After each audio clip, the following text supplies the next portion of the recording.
Bank का सारा crisis हुआ अमेरिका में, सब प्राइम क्राइसिस क्यों हुआ? लालच, लोन पे लोन, लोन दर लोन और उपभोग। तो जब भी आप इस धर्म के नियम को, प्रकृति के नियम को का उल्लंघन करेंगे, पंडित जी कहते थे कि प्रकृति हमारी माँ है, हम उसकी संतान हैं और इसलिए हमें प्रकृति से पोषण लेना है। सही बात।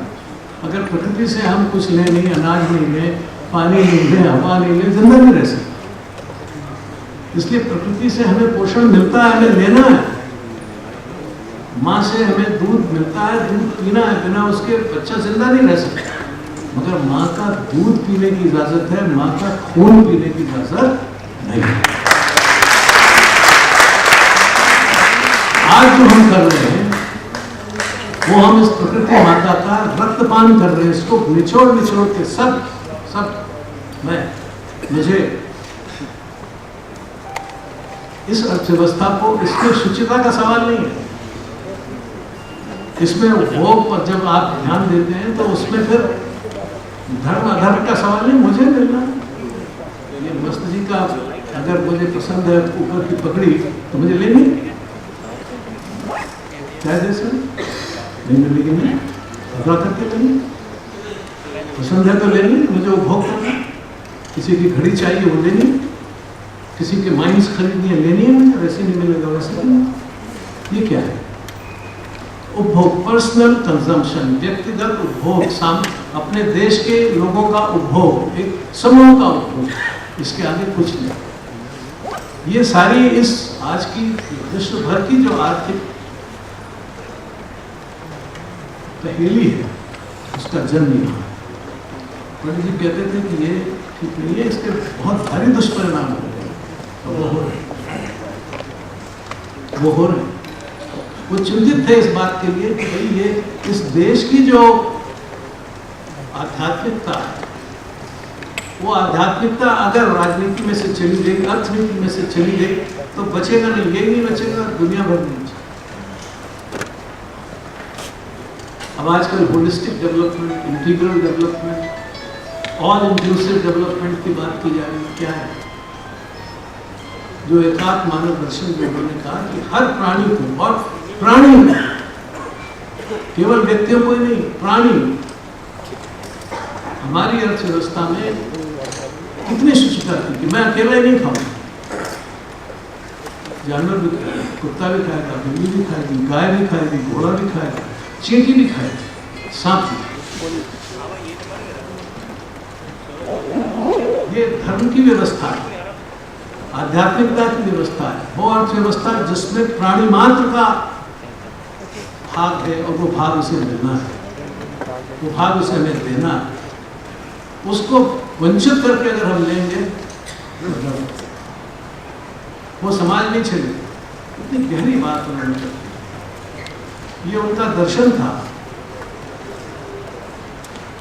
अर्थनीति में आध्यात्मिकता, अगर आज आप किसी से बात करें तो कहेगा भाई क्या बात कर रहे हो, ये तो कट थ्रोट कॉम्पिटिशन है। आज की क्या है? मार्केट। पंडित जी ने दोनों बातें कि बाजार और सरकार, इन दोनों का व्यवहार और व्यापार ये संतुलित होना चाहिए। ये अगर असंतुलित होगा तो गड़बड़। अमेरिका ने कहा कि सारी समस्याओं का समाधान बाजार, मार्केट, इसको आज क्रोनी कैपिटलिज्म कहिए, नियोलिबरलिज्म कहिए, जो भी कुछ कहिए, उन्होंने कहा बाजार। साम्यवादियों ने कहा नहीं, हर बात का समाधान सरकार। सरकार फेल हो गई 1985 से 90 के बीच में। सारा जितना भी सोवियत तंत्र था फेल हो गया, कुछ नहीं। उसके बाद 2000 में बाजार फेल हो गया। जब अमेरिका का बाजार और बैंक फेल हुए तो मदद करने को सरकार है, $800 बिलियन बैंकों को। हमारे यहाँ जब ये व्यापार फेल हो रहा है तो मदद सरकार की है, उसी के जिम्मे जाता है, लो लो लो। तो सरकार भी जरूरी है, बाजार भी जरूरी है, पंडित जी यही कहते थे कि इन दोनों का नियंत्रण कैसे होगा कि बाजार सरकार पे हावी न हो जाए और सरकार बाजार पर एक अधिकार न कर दे।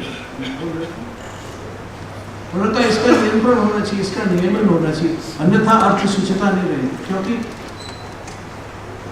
कंप्लीट कंट्रोल, अगर बाजार का कंट्रोल है तो बाजार के कंट्रोल का क्या मतलब? कंपटीशन। हमारे यहाँ बहस चल रही है, नीलामी करो कि सरकार बांटे, ये बहस चल रही है ना।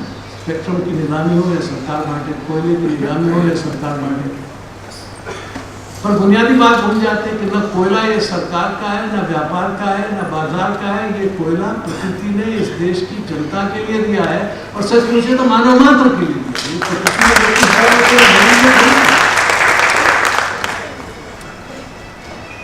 उसका उपभोग प्राणी मात्र को करना है। और कब तक? जब तक प्राणी रहेंगे तब तक करना है। ये किसने बता दिया कि आप सारे जितने भी खनिज पदार्थ हैं वो अभी 10-20 साल में खोद खाद के बराबर करके चले जाइए और आने वाली पीढ़ी के लिए आप शून्य छोड़ के जाइए, गड्ढे छोड़ के जाइए, प्रदूषित पानी छोड़ के जाइए, बिना पेड़ों के जंगल छोड़ के जाइए। किसने कहा? किसने अधिकार दिया? पंडित जी कहते थे ये अधिकार हमें नहीं, हमें उतना ही लेना है जितना हमारे लिए नितांत आवश्यक है। जहां आपने इस सिद्धांत को छोड़ दिया वही अर्थ में अनर्थ होना शुरू हो। ये बुनियादी सिद्धांत है, आप करके देख लीजिए। आज की दुनिया का समाधान इसी में है कि हम इस बात को समझें जो पंडित जी ने कहा था कि संतुलन रखो, संतुलन। असीमित भोग ये सारे विश्व के लिए खतरनाक। और आज कहा जाता है, कहते हैं हाँ ये तो असंभव बात है, इस एक सीमित पृथ्वी के ऊपर असीमित भोग कैसे हो सकता है? हर चीज का भंडार तो सीमित है, उसको आप अगर अभी खोद लोगे तो उसको बनने में तो लाखों साल लगेगा। लोहा एक दिन में और नहीं बनता है, कोयला एक दिन में नहीं बनता, सीमेंट के लिए बड़े पहाड़ एक दिन में नहीं बनते हैं। एल्यूमिनियम की खदानों में से अगर आप निकालेंगे बॉक्साइट तो एक दिन में नहीं बनता, यूरेनियम हजारों साल में बनता है।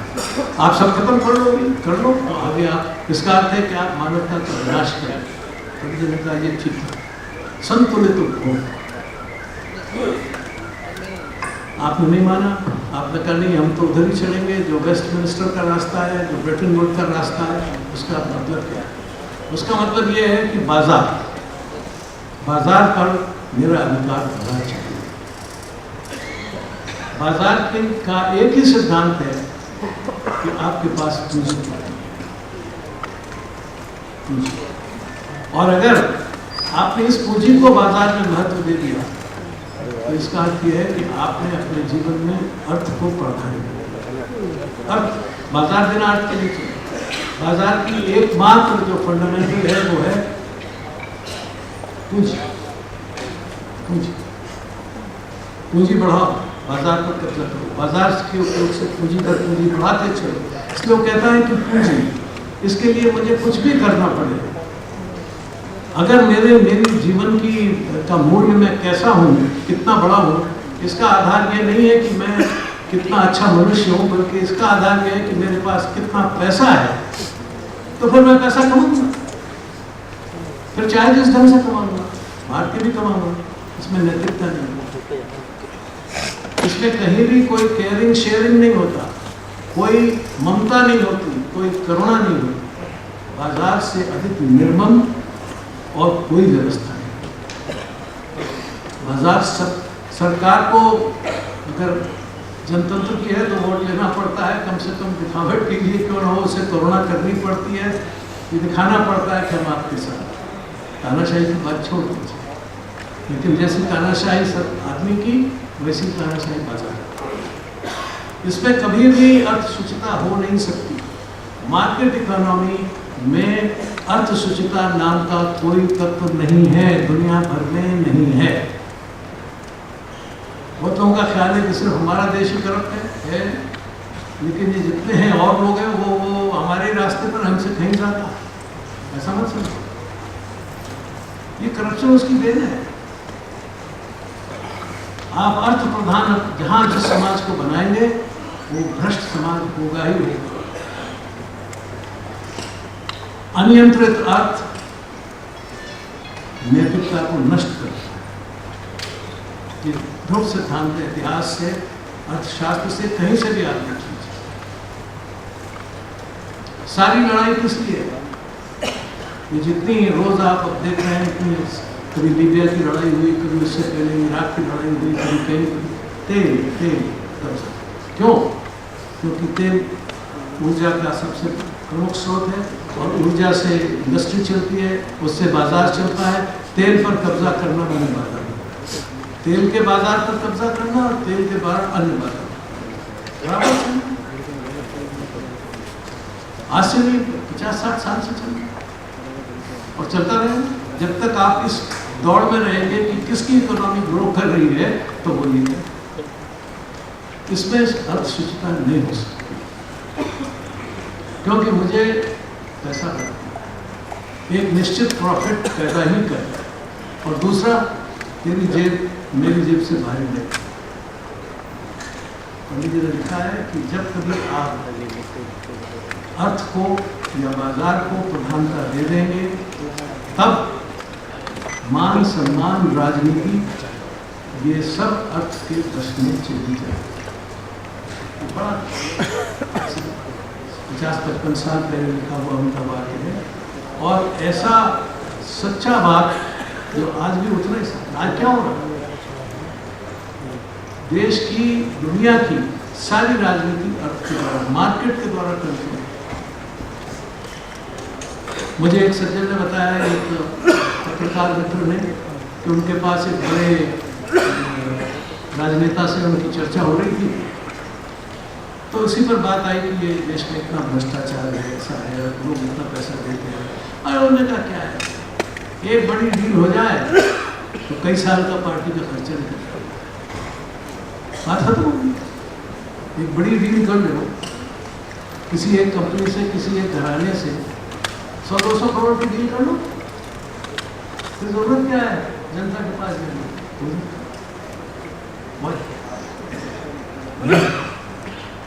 बता रहे थे ना कि अधिक से अधिक लोगों से थोड़ा थोड़ा धन लेके संगठनों का काम चले, देश का काम इसी से चले। बहुत ज़्यादा लोगों से थोड़ा थोड़ा टैक्स मिले, वो ज़्यादा अच्छी व्यवस्था है। बनस्पत कुछ घरानों से बहुत ज़्यादा टैक्स मिले, ये ज़्यादा अच्छी व्यवस्था है। इस पर विचार करने मान सकते। आज ये हो रहा है। बाजार की ताकत, अर्थ की ताकत इतनी है कि एक आर्थिक घराना मंत्री बनवा देता है, कहता है इसको हटाओ, इसको एक विभाग।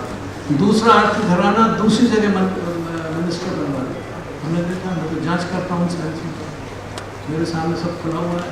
पीएससी के अध्यक्ष के बड़े उद्योगपति से हमने पूछा कि ये आपने किया? बोले हाँ किया। क्यों किया? ये मंत्री, इससे मेरी केमिस्ट्री नहीं मिलती थी, ये हमारे स्वभाव के हिसाब से ठीक नहीं था, इससे हमको मुनाफा नहीं मिलता, इसलिए हमने कोशिश की इसको हटा दिया जाए और दूसरे को बना दिया। सरकार आपकी है, वोट आपने दिया है, और मंत्री कौन बन रहा है? एक दूसरा विभाग है, उसके मंत्री तो सारी दुनिया जानती है कौन घर में, कोई बताने की जरूरत नहीं। सरकारें, पार्टियां, दल ये डील्स करते हैं, उससे पैसा फिर उसी का गाते, फिर आप और हम कहाँ हैं उससे?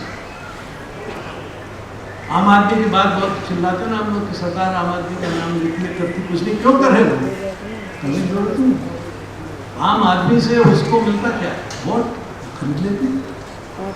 जो घराने मंत्रियों को खरीदते हैं, ब्यूरोक्रेट्स को खरीदते हैं, राजनीतिक पार्टियों को खरीदते हैं, वही घराने वोट करने खरीदने के लिए पैसा देते हैं।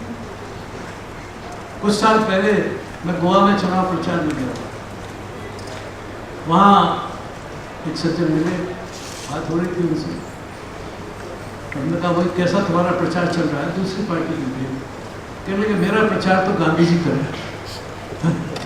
गांधी जी खा चुके थे। उन्होंने जेब से 500 रुपये का नोट दिखाया तो ये मेरा 50।